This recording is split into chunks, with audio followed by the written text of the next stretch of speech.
हमें लगता है कि अखबार में आपने तस्वीर नहीं देखी है और जो तस्वीर छपी है वो बयां कर रही है कि हम लोग साथ साथ हैं।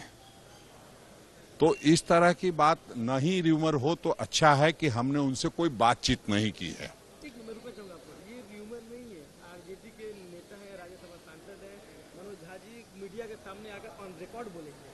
क्या कहा है उन्होंने? उन्होंने कहा कि हमसे विचार विमर्श नहीं किया गया। नहीं, देखिए, अब वो क्या कह रहे हैं मैं नहीं जानता। मैं इतना जानता हूं कि विचार विमर्श हुआ है, अच्छे तरीके से हुआ है और निश्चित रूप से जब भी गठबंधन होता है तो सभी लोगों को कुछ न कुछ त्याग करना पड़ता है।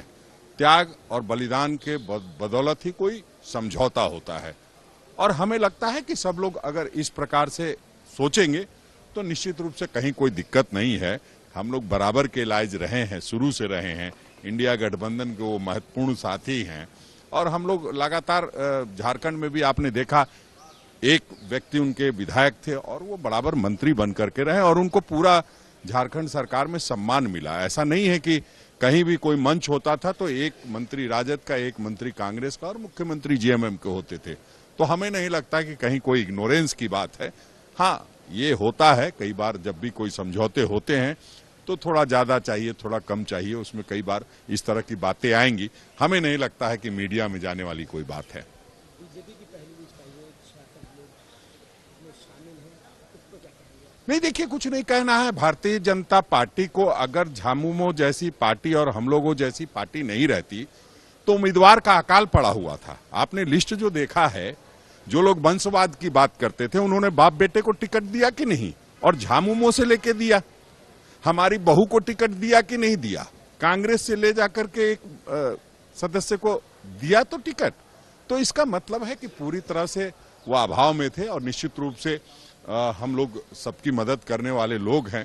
निश्चित रूप से हमने ऐसा ऐसा नेतृत्व पैदा किया है जिनके बगैर उनका काम नहीं चलता है। आज जो हिमंता इतनी बड़ी बड़ी बातें करते हैं और जो उनके सहारा और खेवनहार बने हुए हैं, उनका भी जन्म कांग्रेस में ही हुआ है। तो हमें लगता है जरूरत है बेचारों को तो मदद लेनी चाहिए। देखिए, कांग्रेस 81 सीटों पर चुनाव लड़ रही है।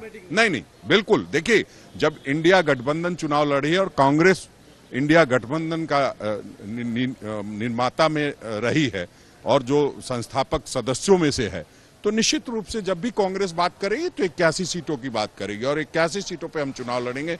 हमारे कार्यकर्ता 81 सीटों पे तैयारी किए हैं।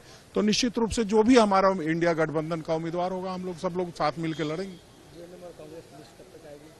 बहुत जल्द आएगी और जैसे ही आएगी सबसे पहले एएनआई को बताया जाएगा।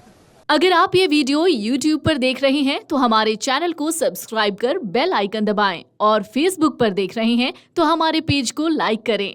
8 मिलियन प्लस सब्सक्राइबर, आपके इस भरोसे के लिए बहुत धन्यवाद।